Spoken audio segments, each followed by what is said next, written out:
Olá, aluno! Bem-vindo a mais uma aula de metodologia de pesquisa. Nessa última aula desta unidade, você vai ver um vídeo de divulgação científica diferente. Nos últimos anos, os canais de vídeo do YouTube abordam ciência e tecnologia, eles ganharam expressão na internet. No vídeo a seguir, Rafael Evangelista, Camila Laranjeira, Átila Yamarino falam sobre o trabalho de divulgação usando a plataforma do YouTube e o alcance que atingem.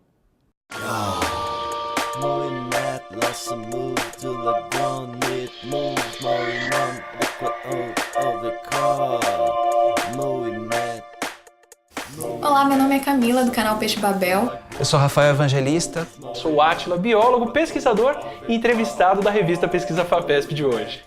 Fiz graduação de Biologia na USP e depois fui fazer mestrado, que acabou virando doutorado direto em Virologia e depois pós-doc. Com o final do doutorado e com o pós-doc, eu passei por boas oportunidades de publicar bem, de me desempenhar como pesquisador. Mas ao mesmo tempo eu estava toda semana fazendo um vídeo que me consumia o final de semana e que tinha um retorno muito grande imediato. Olá, nerds! Sejam mais uma vez bem-vindos ao Nerdologia. Eu sou o Átila, biólogo, pesquisador e irritador de fanboy amador. Hoje vamos entrar em terreno espinhoso e discutir qual personagem dos quadrinhos da Marvel ou da DC teria o soco mais forte. Bom, eu fiz graduação em Sistemas de Informação e agora eu tô fazendo mestrado em Ciência da Computação. Eu não era familiarizada com o conceito de divulgação científica, então eu simplesmente decidi falar sobre um assunto que eu gosto com outras pessoas. E eu escolhi o YouTube como plataforma porque me parecia mais fácil, sabe? Foi tudo meio que despretensioso mesmo. Olá e seja bem-vindo a mais um vídeo do canal Peixe Babel. E se você é uma daquelas pessoas que tem medo de inteligência artificial, senta aí que a gente tá precisando conversar. Os cientistas precisam conversar entre si, trocar conhecimento, porque o conhecimento não é algo que surge só de uma única cabeça, ele surge socialmente nessa troca. E ao longo do tempo, isso se expande para além da comunicação entre eles, que tem esse propósito mais instrumental do próprio trabalho, para questões sociais que vão ficando importantes. Passando carro. Olha aí o que é vida de gravar vídeo, eu tenho que parar o tempo todo para esperar passar carro.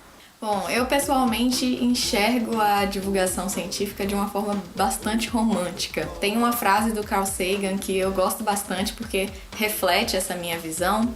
Não explicar a ciência me parece perverso. Quando você está apaixonado, você quer contar para o mundo inteiro. Os trabalhos de divulgação científica mais antigos, que são muito marcados pelo que é chamado modelo do déficit, são trabalhos que entendem o público como alguém vazio de conhecimento com o qual você conversa para inocular esse conhecimento nele. Quando você precisa de uma voz de autoridade para confirmar ou negar algum ponto, o que é que você faz? Você vai lá e puxa um cientista. Você bota a pessoa com um avental branco, tem uma representação social do cientista que estrutura esse poder. O meu esforço com nerdologia consciente é de pegar o que as pessoas já têm como interesse próprio e levar a ciência para aquilo. A gente muda um pouco a postura de quem quer levar o conhecimento para onde. Então, esses são os modelos mais novos, vamos dizer assim, de comunicação, em que você ouve mais o público e constrói com ele esse conhecimento. Hoje em dia, pelos meios que a gente tem para falar de ciência, a gente pode romper essa barreira do que é demanda ou não. Quanto mais conteúdo disponível para o público, melhor. Quanto mais diretamente acessível, então, por exemplo, na Wikipedia, no YouTube, nos meios em que as pessoas estão, melhor.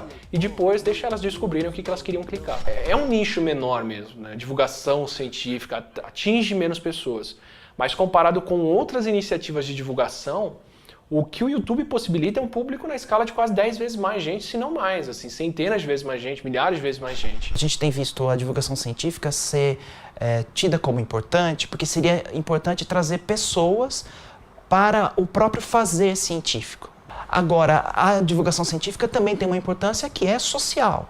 Que escolhas a sociedade vai fazer, em que direcionamentos tecnológicos ela vai operar. Até ontem a gente só podia publicar e torcer para o jornal falar bem do que a gente estava fazendo. Hoje a gente pode publicar e a gente explicar muito bem o que a gente está fazendo e qual é a relevância daquilo. A academia ainda está muito longe de perceber a relevância desse meio. A gente ainda entende esse meio como muito atrelado a uma tecnologia. E ainda não entendeu isso como um fenômeno social de comunicação mesmo, que é onde as pessoas buscam informação e conversam, que está mudando o mundo mesmo e que a gente tinha que estar participando muito mais. Quando os cientistas, os pesquisadores começaram a fazer blogs, uma questão é que eles escreviam como eles escrevem nos artigos. O vídeo obriga você a ser muito mais informal. Então, muitas vezes você testa algumas ideias ali, começa a elaborar por ali. Não precisa esperar aquilo que você produziu e parar num paper, para depois do paper gerar um produto de divulgação. Como a gente comunica a ciência com credibilidade no meio que tem tanta gente falando tanta coisa errada?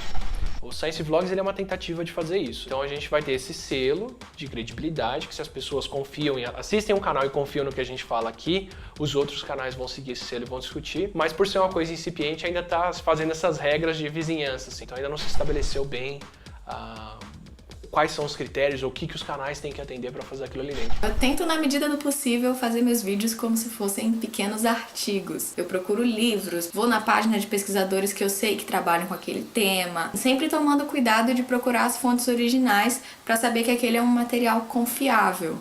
Talvez uma parte do sucesso esteja nesse jogo. Não é esperar o cara construir uma carreira para ir ser legítimo. Não, falar nesse momento que ele, de fato, tem contato com as pessoas, né? Então, por essa perspectiva que é jovem, que não está junto com a mídia tradicional, pode ser criativo, pode ser com novas formas, com novas ideias. Ao mesmo tempo, está ligado a uma coisa mais tradicional, ligado à academia, mais consolidado, mais solidificado. Então, é uma relação aí interessante.